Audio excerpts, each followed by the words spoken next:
Hey team, thanks for the opportunity. I've been through a lot of sales and training presentations, usually always ending with an upsell. I don't see that here. I'm ready for retirement and what's next, and I can't afford to mess around. I'm aiming at real estate photography, and then looking at that, Damon's name kept popping up, Damon and Drone Command. So I thought, it cannot hurt. Let me jump in. Yeah, it's not what I expected. It's much more nuts and bolts than I expected. It's exactly what I'm finding I needed. Giving me all the information on the exact drones, how they're working, the FAA 107.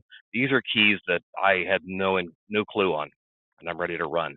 The over top piece is the marketing training from Diego.